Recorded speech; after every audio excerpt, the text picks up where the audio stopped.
Principles of Marketing, Unit.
Product purchase ചെയ്യുക.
Normally personal and organisational consumers.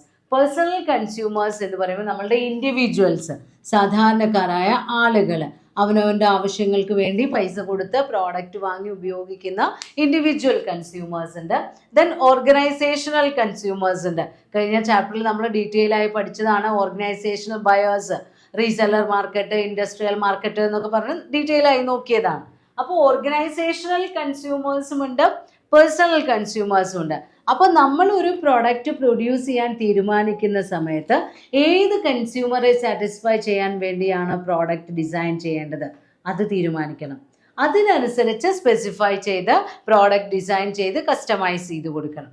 അപ്പോൾ ഇത്തരം പ്രോഡക്റ്റുകൾ വാങ്ങിക്കുന്ന സമയത്ത് സാധാരണയായി ഒരേപോലെ ഉപയോഗിക്കുന്ന രണ്ട് ടേമുകളാണ് ബയർ ആൻഡ് യൂസർ. ബയറും കൺസ്യൂമറും.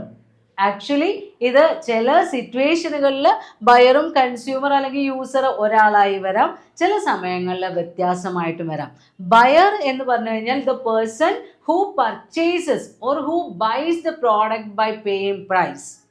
പൈസ കൊടുത്ത് ഒരു പ്രോഡക്റ്റ് വാങ്ങിക്കുന്ന ആളെയാണ് നമ്മൾ എന്ത് പറയുന്നത്, ബയർ എന്ന് പറയുന്നത്. എന്നാൽ യൂസർ എന്ന് പറയുമ്പോൾ അങ്ങനെയല്ല, who ultimately consumes that product. ആരാണ് ആ പ്രോഡക്റ്റ് ഉപയോഗിക്കുന്നത് അവരെയാണ് നമ്മൾ യൂസർ എന്ന് പറയുന്നത്. അപ്പോൾ എല്ലാ കേസിലും ബയർ യൂസർ ആയിക്കൊള്ളണമെന്നില്ല. ചില സാഹചര്യങ്ങളിൽ ബയർ വേറെ യൂസർ വേറെ. ഇപ്പോൾ എക്സാമ്പിൾ പറയുകയാണെങ്കിൽ നമ്മുടെ വീട്ടിലേക്ക് നമ്മുടെ അമ്മ സൂപ്പർ മാർക്കറ്റിൽ നിന്ന് സാധനങ്ങൾ വാങ്ങിച്ചു വരുമ്പോൾ സൂപ്പർ മാർക്കറ്റിലെ ബയർ എന്ന് പറയുന്നത് ആ മദറാണ്. അവർ വാങ്ങിച്ചിട്ടുള്ള ചോക്ലേറ്റുകൾ ചിലപ്പോൾ അവരുടെ വീട്ടിലെ കുട്ടിയായിരിക്കാം ഉപയോഗിക്കുന്നത്. അപ്പോൾ ബയർ, കൺസ്യൂമർ ഇത് രണ്ടും രണ്ട് ടേമുകളാണ്.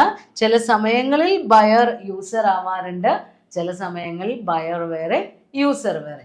ഇനി ഒരു ബയിങ് പ്രോസസ്സിനെ റിലേറ്റ് ചെയ്ത് വരുന്ന 3 ടേമുകളാണ് initiator, influencer and decider. Initiator എന്ന് പറയുമ്പോൾ the person who firstly introduces the idea or firstly initiate the idea of purchasing a product. ഒരു പർട്ടിക്കുലർ പ്രോഡക്റ്റിനെ പറ്റിയിട്ടുള്ള ആശയം, ആ പ്രോഡക്റ്റ് വാങ്ങിച്ചാലോ എന്നുള്ള ആ ഒരു സ്പാർക്ക് ഇട്ട് കൊടുക്കുക എന്ന് പറയില്ലേ, ആ ഫസ്റ്റ് ഇനീഷ്യേഷൻ നടത്തുന്ന, അതിന് ആ ഫസ്റ്റ് സ്റ്റെപ്പ് സജസ്റ്റ് ചെയ്യുന്ന ആളാണ് ഇനീഷ്യേറ്റർ. ഇൻഫ്ലുവൻസർ എന്ന് പറഞ്ഞു കഴിഞ്ഞാൽ നമ്മൾക്ക് ആ പ്രൊഡക്റ്റിൻ്റെ ഗുണങ്ങളെക്കുറിച്ച്, അല്ലെങ്കിൽ അവർ ആ പ്രൊഡക്റ്റ് ഉപയോഗിച്ച് അവർക്കുണ്ടായ അനുഭവങ്ങളെക്കുറിച്ചും അത് വാങ്ങിച്ചാൽ നമ്മൾക്കുണ്ടാകുന്ന ഗുണങ്ങളെക്കുറിച്ചും ദോഷങ്ങളെക്കുറിച്ചുമൊക്കെ നമുക്ക് എക്സ്പ്ലെയിൻ ചെയ്തു തരുന്ന ആളാണ് ഇൻഫ്ലുവൻസർ. ഡിസൈഡർ എന്ന് പറയുമ്പോൾ the ultimate person who decides to purchase that product. ആ പ്രോഡക്റ്റ് വാങ്ങിക്കണോ വേണ്ടയോ എന്ന് തീരുമാനിക്കുന്ന ആ വ്യക്തിയാണ് ഡിസൈഡർ. അപ്പോൾ ഇനീഷ്യേറ്റർ ആണ് ആദ്യമായി ഐഡിയ ജനറേറ്റ് ചെയ്യുന്നത്. ഇൻഫ്ലുവൻസർ നമ്മൾക്ക് ആ പ്രോഡക്റ്റിനെ കുറിച്ചും അതിൻ്റെ ഉപയോഗങ്ങളെക്കുറിച്ചും എക്സ്പ്ലെയിൻ ചെയ്തു തരും. ഡിസൈഡർ ആണ് ഇതിനെയൊക്കെ കമ്പയർ ചെയ്തുകൊണ്ട് ആ പ്രോഡക്റ്റ് വാങ്ങിക്കണോ വേണ്ടയോ എന്ന് തീരുമാനിക്കുന്നത്. അപ്പോൾ ഈ കൺസ്യൂമർ ബിഹേവിയറിനെ അഫക്റ്റ് ചെയ്യുന്ന ഒരുപാട് ഫാക്ടേഴ്സ് ഉണ്ട്. നമ്മുടെ സ്ഥാപനത്തിൽ വരുന്ന ഡിഫറെൻറ്റ് കസ്റ്റമേഴ്സ് അല്ലെങ്കിൽ ഡിഫറെൻറ്റ് കൺസ്യൂമേഴ്സ് ഡിഫറെൻറ്റ്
ആയിട്ടോ കാണാറുണ്ട്. ഈ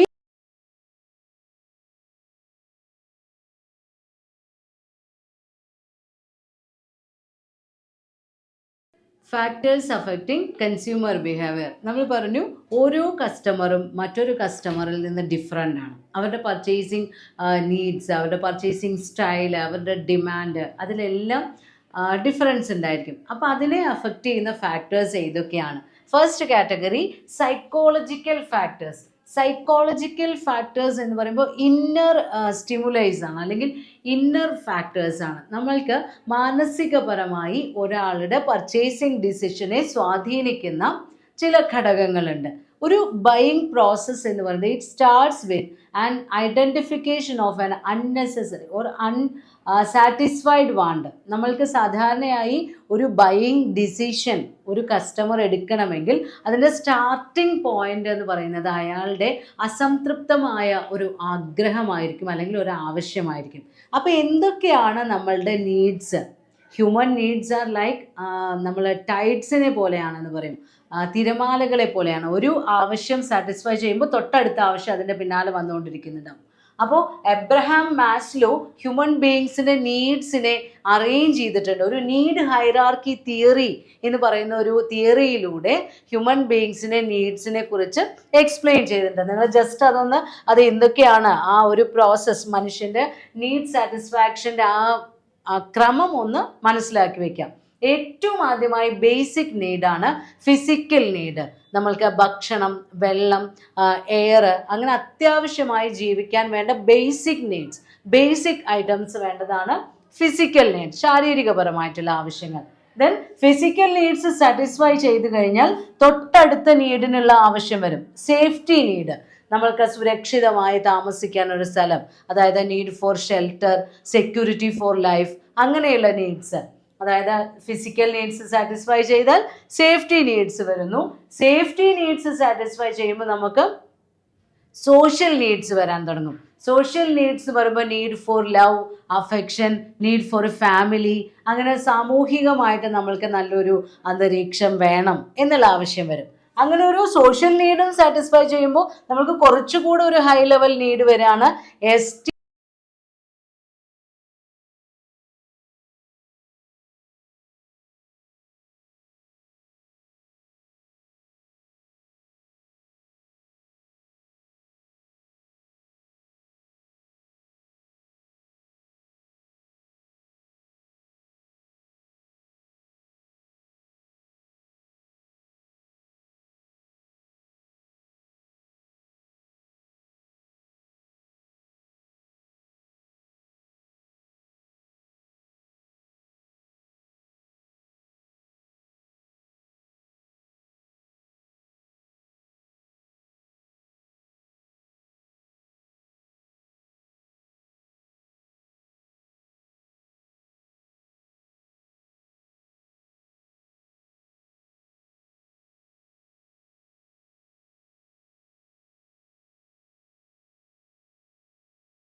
നീഡ്സ് കാരണമാണ്.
അല്ലെങ്കിൽ അവരുടെ പർച്ചേസ് ഡിസിഷനെ അഫക്റ്റ് ചെയ്യുന്നുണ്ട്. പിന്നെ വരുന്ന അടുത്ത ഫാക്ടറാണ് പേഴ്സണൽ ഫാക്ടർ.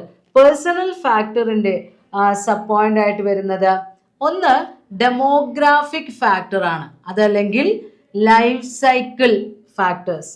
പിന്നെ ഒന്ന് വരുന്നത് എഡ്യൂക്കേഷൻ ആൻഡ് ഒക്യുപ്പേഷൻ ആണ്, നമ്മളുടെ വിദ്യാഭ്യാസവും അതുപോലെ തന്നെ നമ്മളുടെ തൊഴിലും. ദെൻ മൂന്നാമതായി വരുന്നത് income, personal income level, then personality, അതുപോലെ തന്നെ ലാസ്റ്റിൽ വരുന്നത് ലൈഫ് സ്റ്റൈൽ. അപ്പോൾ ഒരു കസ്റ്റമറുടെ പർച്ചേസ് ബിഹേവിയറിനെ അഫക്റ്റ് ചെയ്യുന്ന അവരുടെ വ്യക്തിപരമായ ഘടകങ്ങൾ, അതിൽ ഏറ്റവും ആദ്യം പറഞ്ഞത് ഏതാ? ഡെമോഗ്രാഫിക് ഫീച്ചേഴ്സ് അല്ലെങ്കിൽ ലൈഫ് സൈക്കിൾ സ്റ്റേജസ്.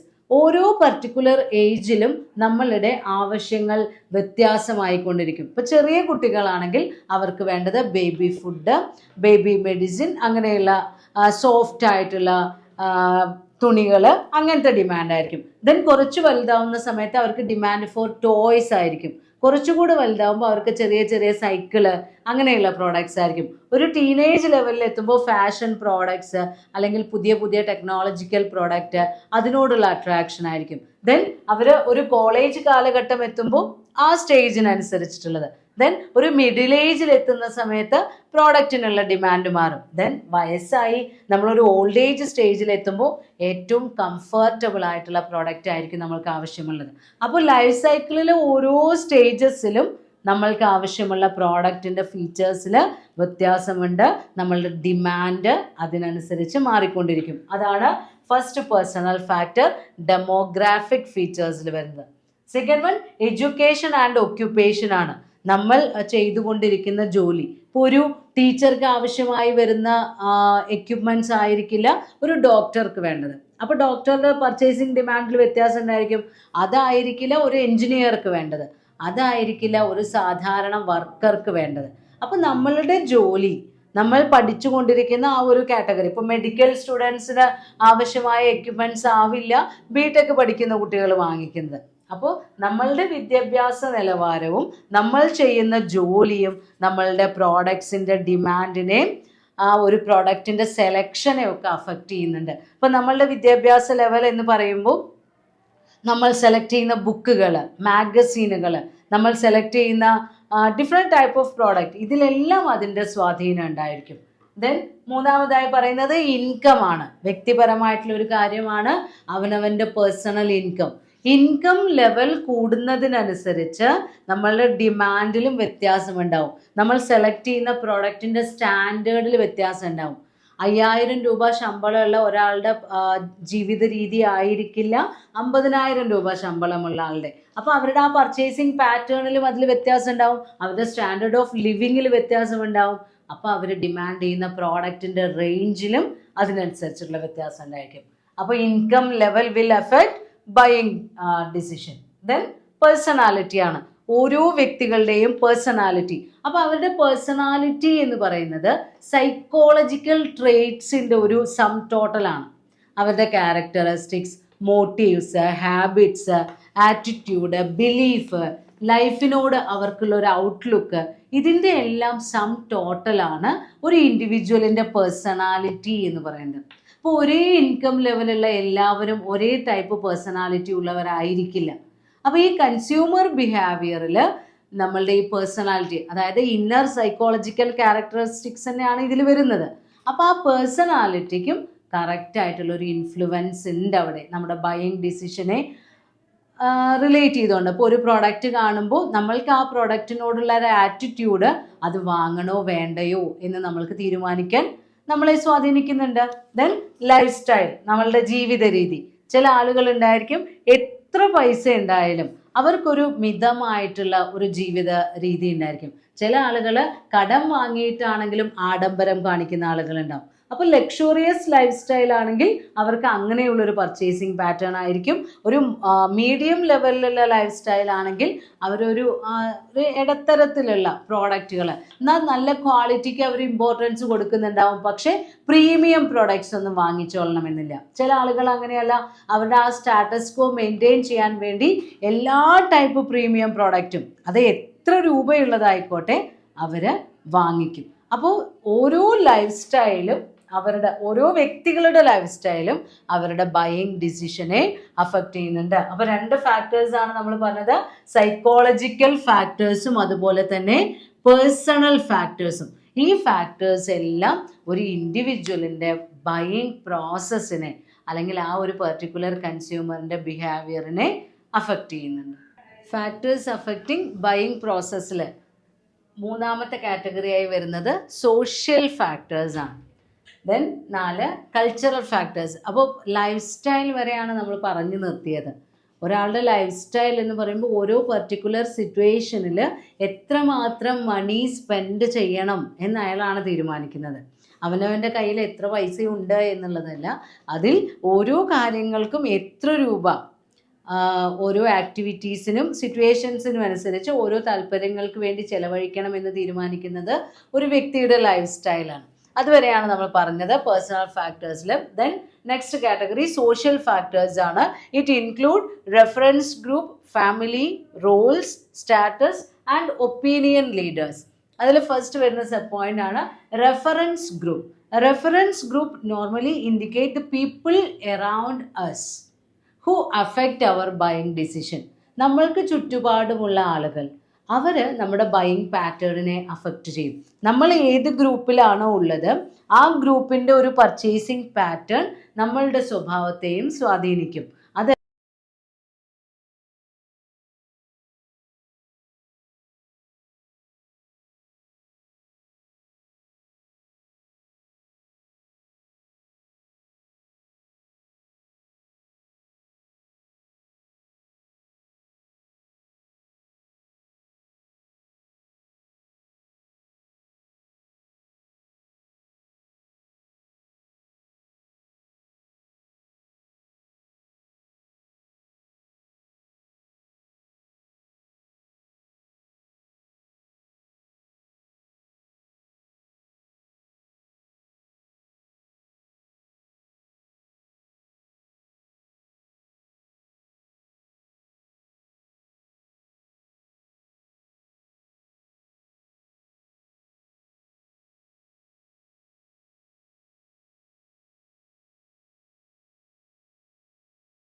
കുട്ടികൾക്ക് അവർക്ക് എന്ത് തോന്നും, ബൂസ്റ്റ് വാങ്ങി കുടിച്ചാൽ വിരാട് കോഹ്ലിയെ പോലെ കളിക്കാം, അങ്ങനെയുള്ള ഒരു ടെംപ്ടേഷൻ ആ കുട്ടികളുടെ ഉള്ളിൽ ഉണ്ടാകുന്നു.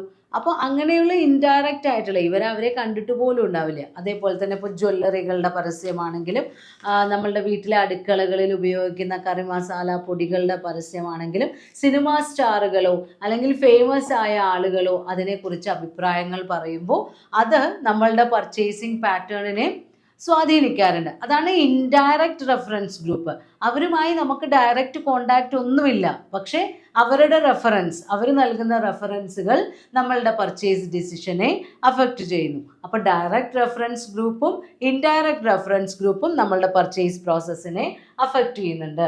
ദെൻ അടുത്ത സബ് പോയിന്റ് ആണ് family. Family is the first school എന്ന് നമ്മൾ പറയാറുണ്ട്.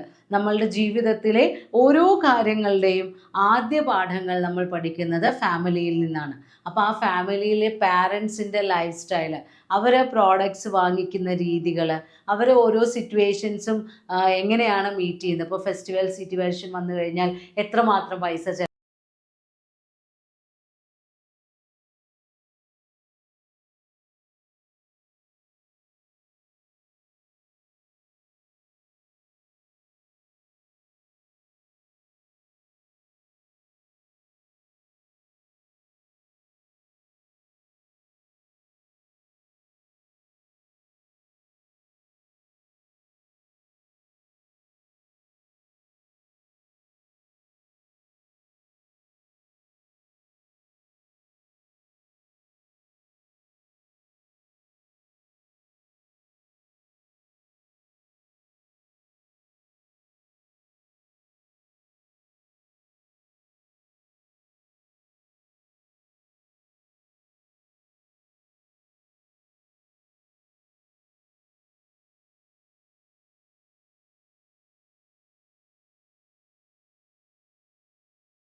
നമ്മൾ ഉപയോഗിക്കുന്നത് ആ രീതിയിലുള്ള വീട്ടിലേക്ക് ആവശ്യമായ വസ്തുക്കൾ വാങ്ങിച്ചുകൊണ്ട് പോയിരിക്കുന്നുണ്ടാവും. ദെൻ ഫ്രണ്ട്സിൻ്റെ കൂടെ ആണെങ്കിൽ നമ്മൾ ആ ഒരു കാഷ്വൽ ആയിട്ടുള്ള ഡ്രസ്സിങ് സ്റ്റൈലായി ഉപയോഗിക്കുന്നത്. ഇപ്പോൾ ഒരു സ്റ്റുഡൻ്റ് ആണെങ്കിൽ അവർ ആ ടൈയും കോട്ടും യൂണിഫോമൊക്കെ ഇട്ടിട്ടുള്ള ആ ക്ലോത്തിനായിരിക്കും ഡിമാൻഡ്. അതേ കുട്ടി തന്നെ ടൂർ പോകുന്ന സമയത്ത് അവൻ സെലക്ട് ചെയ്യുന്ന ഡ്രസ്സുകളിൽ വ്യത്യാസം ഉണ്ടായിരിക്കും. അപ്പോൾ ഓരോ സമയത്തും നമ്മൾ പ്ലേ ചെയ്യുന്ന റോളുകളും നമ്മളുടെ പർച്ചേസ് ഡിസിഷനെ അഫക്റ്റ് ചെയ്യുന്നുണ്ട്. ദെൻ അടുത്തത് സ്റ്റാറ്റസ് ആണ്. നമ്മൾക്ക് ആ ഒരു പെർട്ടിക്കുലർ സൊസൈറ്റിയിൽ നമ്മൾ ആഗ്രഹിക്കുന്ന ഒരു സ്റ്റാറ്റസ് ഉണ്ടാവും. ആ ഒരു സ്റ്റാറ്റസ് ലെവൽ, ഒരു ഡിഗ്രി ഓഫ് റെസ്പെക്റ്റ്, മറ്റുള്ളവരിൽ നിന്ന് നമ്മൾ പ്രതീക്ഷിക്കുന്ന ഒരു ഡിഗ്രി ഓഫ് റെസ്പെക്റ്റ് ഒക്കെയാണ് നമ്മുടെ ആ സ്റ്റാറ്റസ് എന്ന് പറയുന്ന കൺസെപ്റ്റിൽ വരുന്നത്. അപ്പോൾ ആ സ്റ്റാറ്റസ് മെയിൻറ്റെയിൻ ചെയ്യാൻ വേണ്ടി ചില പ്രോഡക്റ്റുകൾ വാങ്ങിക്കും. ഇപ്പോൾ വലിയൊരു വീട്, ചിലപ്പോൾ ഭാര്യയും ഭർത്താവും ഒരു കുട്ടിയേ ഉണ്ടാവുള്ളൂ, അങ്ങനെയുള്ള ഒരാൾക്ക് പോലും 4000 5000 സ്ക്വയർ ഫീറ്റുള്ള വീട് അവർ വെച്ചു എന്ന് വരാം. എന്തിനു വേണ്ടിയാണ്? അവരുടെ സ്റ്റാറ്റസ് കാണിക്കാൻ. അതുപോലെ അതിൻ്റെ മുന്നിൽ ഏറ്റവും പ്രീമിയർ ആയിട്ടുള്ള ഇറങ്ങിയിട്ടുള്ള വണ്ടി വാങ്ങിച്ച് നിർത്തിയിട്ടുണ്ടാവും. ഒരു വാഹനം എന്ന് പറയുന്നത് നമുക്ക്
പർട്ടിക്കുലർ ഫീൽഡിലുള്ള എക്സ്പേർട്ടുകളായിരിക്കാം.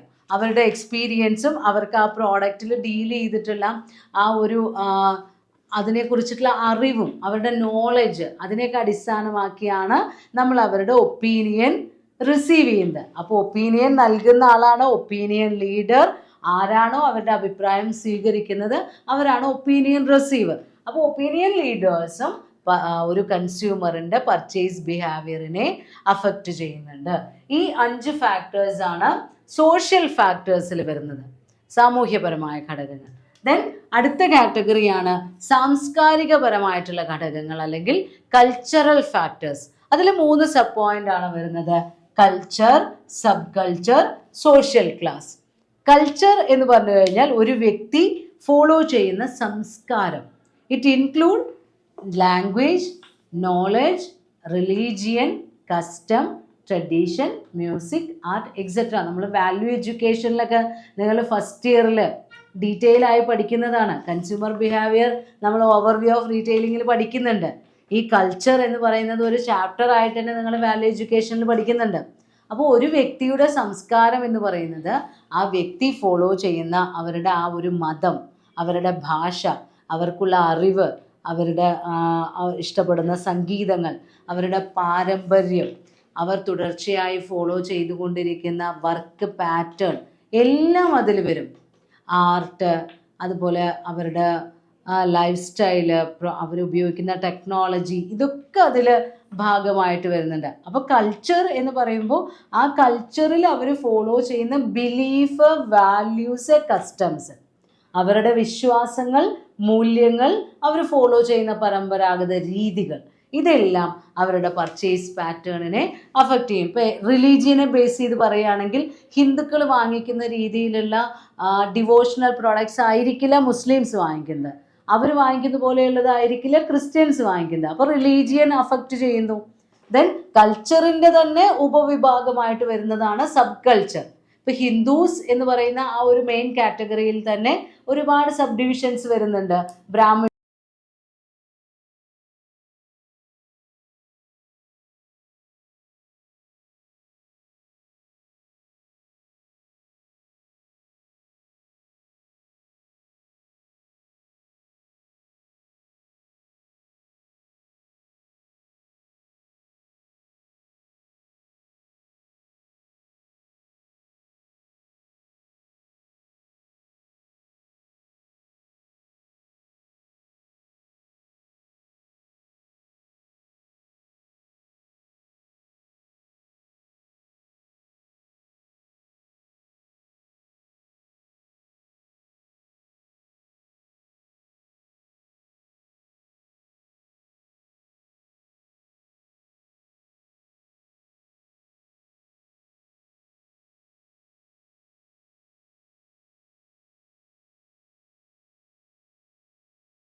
ഹോമോജീനസ് നാച്ചർ ഉണ്ടായിരിക്കും. ഇപ്പം ഏറ്റവും ഉയർന്ന നിലവാരത്തിൽ ജീവിക്കുന്നവർ, അവർക്ക് അവരുടേതായ ചില കോമൺ ഫീച്ചേഴ്സ് ഉണ്ടാവും. ഇപ്പം നോർമലി നമ്മൾ 3 ക്ലാസ് ആയിട്ടാണ് ഡിവൈഡ് ചെയ്യുന്നത്: upper class, middle class, lower class. ഇതിനെ വീണ്ടും 2 ക്ലാസ്സുകളാക്കി ഡിവൈഡ് ചെയ്യും ഓരോന്നിനെയും. അപ്പോൾ അപ്പർ ക്ലാസ്സിനെ തന്നെ നമ്മൾ അപ്പർ ക്ലാസ് എന്ന് പറയും, ലോവർ അപ്പർ ക്ലാസ്, അങ്ങനെ 2 കാറ്റഗറി. മിഡിൽ ക്ലാസ്സിനെയും ഇതേപോലെ ഡിവൈഡ് ചെയ്യുന്നു: upper middle class, lower middle class.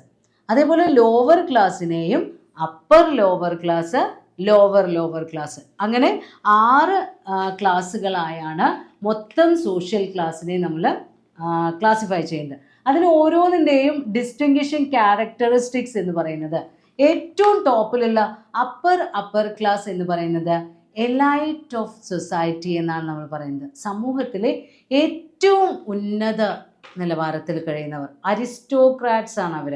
അവർക്ക് ഇൻഹേർഡ് വെൽത്ത് ഉണ്ടായിരിക്കും. പരമ്പരാഗതമായി തന്നെ 7 തലമുറയ്ക്ക്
ഇൻവെസ്റ്റ് ചെയ്തിട്ടുണ്ടായിരിക്കും, പേഴ്സണലൈസ്ഡ് എക്യുപ്മെൻറ്റ്സ് ഉണ്ടായിരിക്കും. ആ കാറ്റഗറിയാണ് ലോവർ അപ്പർ ക്ലാസ്. ദെൻ രണ്ടാമത്തെ കാറ്റഗറി മിഡിൽ ക്ലാസ്സുകാരാണ്. അതിൽ അപ്പർ മിഡിൽ ക്ലാസ്സും ലോവർ മിഡിൽ ക്ലാസ്സും. അപ്പർ മിഡിൽ ക്ലാസ് എന്ന് പറയുമ്പോൾ പ്രൊഫഷണൽ കാരിയർ ഉള്ള ആളുകളായിരിക്കും, ഒരു മീഡിയം ലെവൽ ഓഫ് ഇൻകം ഒക്കെ ഉള്ളവരായിരിക്കും. അവരുടെ വീട്ടിൽ ക്വാളിറ്റി പ്രോഡക്റ്റ്, ഡ്യൂറബിൾ പ്രോഡക്ട്സ് ആയിരിക്കും അവർ വാങ്ങിക്കുക. ലക്ഷറിയസോ പ്രീമിയോ ഒന്നുമല്ല, അത്യാവശ്യത്തിന് ഉപയോഗിക്കേണ്ടതായ നല്ല ഗുണനിലവാരമുള്ള പ്രോഡക്റ്റ് വാങ്ങിക്കുന്നവരായിരിക്കും. ദെൻ ലോവർ മിഡിൽ ക്ലാസ് എന്ന് പറയുമ്പോൾ അവർ സാധാരണക്കാരായ വർക്കേഴ്സ് ആണ്, ഓഫീസ് വർക്കേഴ്സ് ആയിരിക്കും, ചെറിയ ചെറിയ ബിസിനസ്സുകാരോ ട്രേഡേഴ്സോ ഒക്കെ ആയിരിക്കും. അവർ വാങ്ങിക്കുന്ന പ്രോഡക്റ്റ് എന്ന് പറയുന്നത് അവർക്കും വീടും വീട്ടിൽ അത്യാവശ്യം സുഖ സൗകര്യങ്ങൾക്ക് വേണ്ട ഉപകരണങ്ങളൊക്കെ ഉണ്ടാവും, പക്ഷെ ബാർഗെയിൻ ചെയ്ത് പ്രോഡക്റ്റ് വാങ്ങാൻ ഇഷ്ടപ്പെടുന്നവരായിരിക്കും. കുറച്ച് വില താഴ്ത്തി കിട്ടിയാൽ അത് നമ്മൾക്ക് ഒരു അനുഗ്രഹമായി എന്ന് കരുതുന്ന ആളുകൾ. ദെൻ മൂന്നാമത്തെ കാറ്റഗറിയാണ് ലോവർ ക്ലാസ്. അതിൽ അപ്പർ ലോവർ ക്ലാസ്സും ലോവർ ക്ലാസ്സും. അപ്പർ ലോവർ ക്ലാസ് എന്ന് പറഞ്ഞു കഴിഞ്ഞാൽ അവർക്ക് അത്ര അധികം വിദ്യാഭ്യാസമൊന്നും ഉണ്ടാവില്ല, പക്ഷേ എന്തെങ്കിലും ചെറിയ ജോലി ചെയ്യാനുള്ള കഴിവൊക്കെ ഉണ്ടായിരിക്കും. അപ്പോൾ അവർക്ക് ചെറുതായിട്ട് ജോലിയോ ചെറിയ വരുമാനമോ ഒക്കെ ഉണ്ടാവും. അപ്പോൾ അവർ വാങ്ങിക്കുന്നത് ഏറ്റവും നല്ല ബ്രാൻഡ് പ്രോഡക്റ്റ്, അതായത് ഏറ്റവും അവർക്ക് യൂട്ടിലൈസ് ചെയ്യാൻ പറ്റുന്ന ഏറ്റവും ഉപകാരപ്രദമായ രീതിയിലുള്ള പ്രോഡക്റ്റ് ആയിരിക്കും. ഇപ്പോൾ അവർക്ക് ഒരു ഫോൺ വാങ്ങണമെങ്കിൽ അത് അടവിനൊക്കെ ആയിരിക്കും വാങ്ങിക്കുന്നത്, EMI സ്കീമിലൊക്കെ ആയിരിക്കും. അപ്പോൾ ഏറ്റവും നല്ല ഫോൺ വാങ്ങിക്കുക. പിന്നെ അവർക്ക് ഹയർ പർച്ചേസിലൊക്കെ വീട്ടിലേക്ക് ആവശ്യമായിട്ടുള്ള എക്യുപ്മെൻറ്റ്സ് വാങ്ങിക്കുക. കാരണം അവർക്ക് കിട്ടുന്ന വരുമാനത്തിൽ നിന്ന് ഇങ്ങനെ കുറച്ച് പേയ്മെൻറ്റ് കൊടുത്ത് ജീവിക്കുന്ന ആളുകൾ. അതാണ് ലോവർ ക്ലാസ്സിലെ അപ്പർ ഗ്രൂപ്പ്. ദെൻ ലാസ്റ്റ് കാറ്റഗറിയാണ് ലോവർ ക്ലാസ്. അപ്പോൾ അവർക്ക് വിദ്യാഭ്യാസം ഉണ്ടായിരിക്കില്ല, ജോലിയും ഉണ്ടായിരിക്കില്ല, വീട്ടിൽ ആരെങ്കിലും ഒരാളൊക്കെ ആയിരിക്കും ജോലിക്ക് പോകുന്നത്, അവർക്ക് ഭാവിയെക്കുറിച്ച് യാതൊരു പ്ലാനിങ്ങും ഉണ്ടാവില്ല. അങ്ങനെ ജീവിക്കുന്ന ആളുകൾ അവർ വാങ്ങിക്കുന്നത് എന്ന് പറയുന്നത് basic necessaries of life.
Then ഈ യൂണിറ്റിലെ ലാസ്റ്റ് ടോപ്പിക്കാണ് കൺസ്യൂമർ ബൈയിങ് പ്രോസസ്സ്. ഇപ്പോൾ ആരാണ് കൺസ്യൂമർ എന്ന് പഠിച്ചു, കൺസ്യൂമറിൻ്റെ പർച്ചേസ് ഡിസിഷനെ സ്വാധീനിക്കുന്ന ഘടകങ്ങളെ കുറിച്ച് പഠിച്ചു.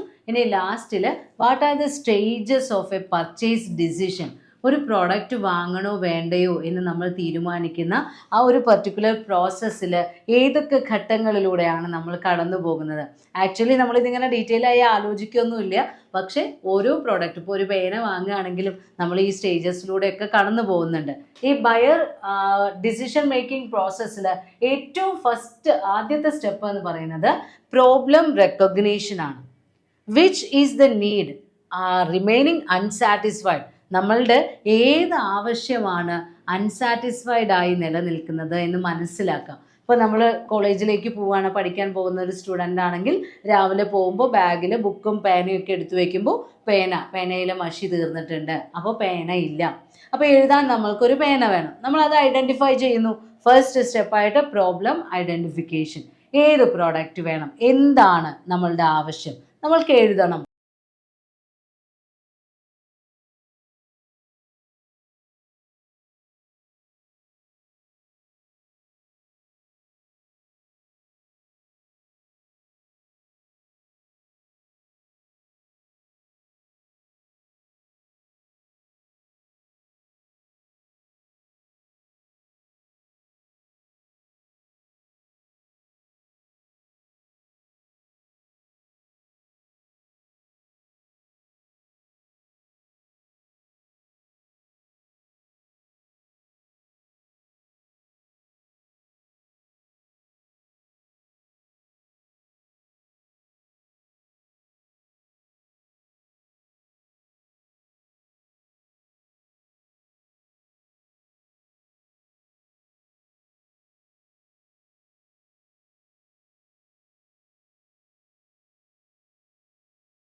എല്ലാം കളക്ട് ചെയ്യാം.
ഉണ്ടോ അതിന്റെ കളർ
ആണെന്ന് വിചാരിക്കാം. കുറെ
അത് രണ്ട് രീതിയിൽ വരാം.